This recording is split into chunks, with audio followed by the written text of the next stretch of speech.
Bismillahirrahmanirrahim. Assalamualaikum warahmatullahi wabarakatuh.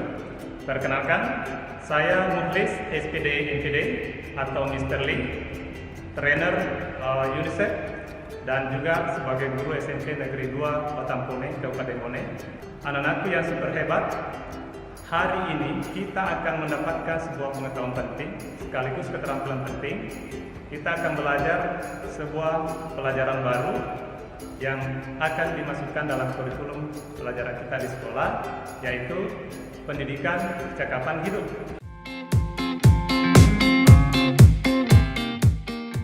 Apa tujuan yang akan dicapai pada pertemuan pertama ini sebagai pengantar? Yang pertama, anakku diharapkan mampu menjelaskan sebentar apa yang dimaksud dengan PKH atau pendidikan kecakapan hidup. Yang kedua, anak-anakku sekalian diharapkan juga mampu untuk membedakan atau menemukan apa sih yang berbeda dari pendidikan kecakapan hidup itu dibandingkan dengan pelajaran-pelajaran lainnya atau kelas-kelas lainnya. Dan yang ketiga, anak-anak sekalian juga diharapkan mampu untuk menentukan nanti 13 jenis keterampilan hidup yang menjadi fokus atau penekanan keterampilan hidup yang ditekankan dalam kurikulum pendidikan kecakapan hidup. Sekarang kita akan membahas tentang apa saja isi modul yang ada dalam pendidikan kecakapan hidup yang akan diajarkan dalam 2 semester ke depan. Ya. Ada 5 modul yang akan anak-anakku pelajari selama mempelajari pendidikan kecakapan hidup atau PKH ini. Modul pertama adalah tema sentralnya mengenal diri sendiri. Anak-anakku akan dibekali keterampilan dalam modul ini bagaimana memahami diri sendiri, bagaimana mengetahui kelebihan dan kekurangannya. Kemudian anak-anakku juga akan dibekali keterampilan bagaimana mengekspresikan emosi dan perasaan secara terkontrol, secara tepat dan bisa diekspresikan dengan terkendali. Begitu juga bagaimana menjalani pubertas, kemudian pencitraan tubuh yang positif. Nah, untuk modul 1 itu pertemuan pertama sampai pertemuan kelima ya anak-anakku ya. Kemudian modul kedua. Di modul kedua ini, anak-anakku akan dilatih untuk membentuk kebiasaan sehat. Ya, mulai dari bagaimana menjaga kebersihan diri, ya sama dengan protokol kesehatan COVID-19, bagaimana mencuci tangan dengan benar, bagaimana menjaga kebersihan menstruasi yang bagian anak perempuan, kemudian bagaimana memelihara kesehatan reproduksi dan kesehatan seksual, semua akan dibahas dalam modul kedua. Modul ketiga, anak-anakku akan dilatih tentang bagaimana mengembangkan hubungan yang sehat atau positif, ya, hubungan yang saling menghormati. Dalam modul ini, anak-anakku akan dilatih bagaimana menjalin pertemanan yang baik, bagaimana menjalin pertemanan yang sehat. Kemudian juga akan diperkenalkan jenis-jenis cinta.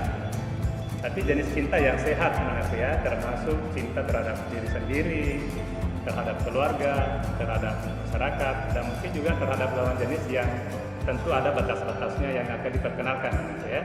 Kemudian bagaimana anak-anakku juga akan diperkenalkan bagaimana memelihara kesehatan reproduksi dan kesehatan seksual. Untuk modul keempat, ini sudah meningkat lagi. Anak-anakku akan mempelajari tentang bagaimana menciptakan dunia yang lebih baik.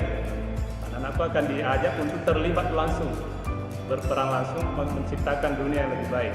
Bagaimana menciptakan dunia yang lebih baik akan diperkenalkan hak-hak asasi manusia. Bagaimana anak-anakku kemudian mampu memahami kesetaraan gender, dan yang terpenting adalah terlibat langsung dalam kepedulian terhadap lingkungan. Jangan menjadi perusak lingkungan, tapi jadilah bagian dari orang yang mampu memperbaiki lingkungannya. Dan yang terakhir nanti anak-anakku, modul kelima adalah melakukan aksi ya. Di sini inti atau puncak dari pembelajaran PKH ini ya. Untuk modul 5 ini anak-anak sudah akan dilatih untuk mengidentifikasi masalah mulai dari modul 1 sampai 4 yang sudah dipelajari. Setelah diidentifikasi kemudian ada analisis dan nanti menentukan sasaran dan tujuan, menentukan proyek, dan terakhir siap melakukan aksi, melakukan perubahan setelah mempelajari PKH.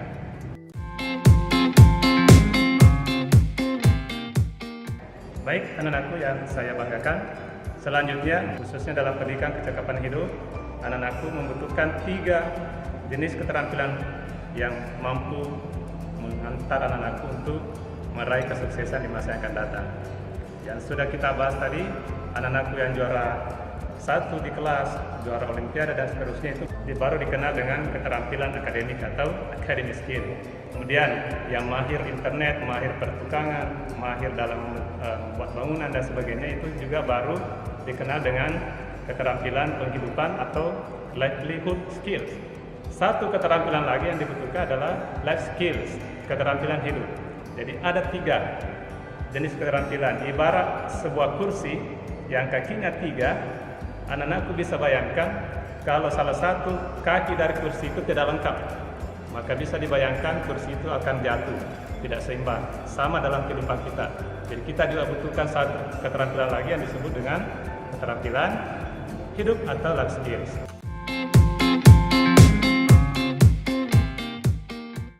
Kemudian anak-anakku, kita akan membahas 13 jenis keterampilan hidup sebagaimana tujuan di awal tadi yang mau dicapai. Anak-anakku diharapkan menguasai dan mampu menerapkan ke-13 jenis keterampilan hidup ini. Dalam keadaan suasana kelas tatap muka, ini akan dikemas dalam bentuk kerja kelompok dan dalam bentuk permainan.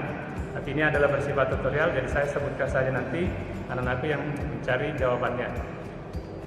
Pertama, keterampilan hidup, kemampuan mengatur diri sendiri. Yang kedua, kemampuan untuk berkreativitas atau kreatif. Yang ketiga, keterampilan berpikir kritis.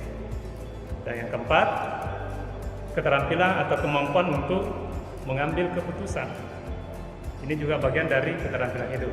Selanjutnya yang kelima, anak-anakku diharapkan memiliki kemampuan untuk bernegosiasi, kemampuan untuk tawar-menawar dengan orang lain untuk mengambil keputusan terakhir. Kemudian yang keenam, bekerja sama, ya, kemampuan untuk berkolaborasi dengan orang lain. Dan selanjutnya yang ketujuh, menyelesaikan masalah. Ya, tidak semua orang memiliki kemampuan untuk menyelesaikan masalah dan diharapkan anak nanti setelah belajar PK mampu menyelesaikan masalah. Yang kedelapan, kemampuan berpartisipasi. Nah, ini tidak semua orang mampu berpartisipasi ya. Kalau ada kegiatan, ada yang tidak ikut, ada yang angkat kaki saja, ada yang super aktif terlibat. Kita harapkan seperti itu ya. Selanjutnya yang kesembilan, kemampuan mengelola stres dan emosi atau perasaan ya. Itu juga bagian dari keterampilan hidup. Selanjutnya ada namanya resilient. Pernah dengar istilah resilient? Ya, kemampuan ketahanan dan kelenturan, mudah move on. Kalau menghadapi masalah, jangan terlalu lama larut dalam permasalahan. Itu namanya resilient ya. Selanjutnya, kemampuan berempati, mampu merasakan perasaan orang lain. Yang ke-12, kemampuan berkomunikasi. Ini penting sekali ya, untuk berkomunikasi dengan orang lain untuk bisa hidup bersama. Dan terakhir, menghargai perbedaan. Itulah 13 jenis keterampilan hidup yang diharapkan anak-anak kuasai. Untuk mencari pengertiannya itu, lakukan searching di internet atau lakukan diskusi dengan teman-temannya, kemudian cari pengertian dan nanti kita akan bahas itu di modul-modul berikutnya.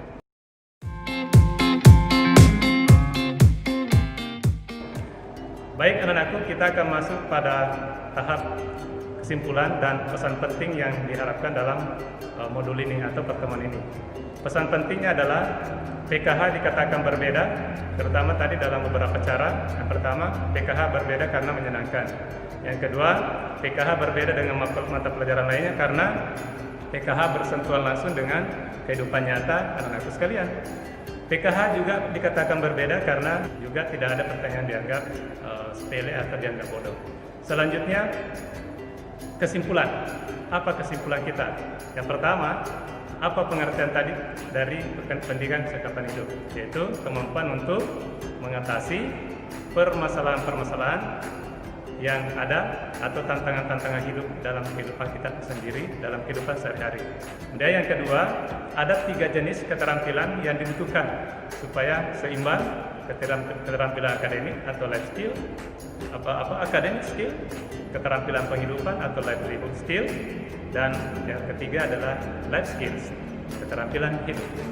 Dan anak-anakku juga diharapkan memiliki tadi 13 jenis keterampilan hidup yang sudah disebutkan dari awal, diantaranya mengatur diri sendiri, berpikir kritis, kreatif, bekerja sama, resilient, menghargai perbedaan, dan seterusnya. Itulah yang sempat saya sampaikan anak-anakku, dan kalau ada yang tidak jelas, ada namanya kotak pertanyaan dalam pertemuan tatap muka, bisa diisi di situ. Dan untuk pertemuan selanjutnya, anak-anakku sudah akan masuk pada modul 1, yaitu mengenal diri sendiri, atau dalam temanya, subtemanya, identitas saya. Selamat belajar, semoga berhasil, semoga bermanfaat. Sampai ketemu lagi. Assalamualaikum warahmatullahi wabarakatuh.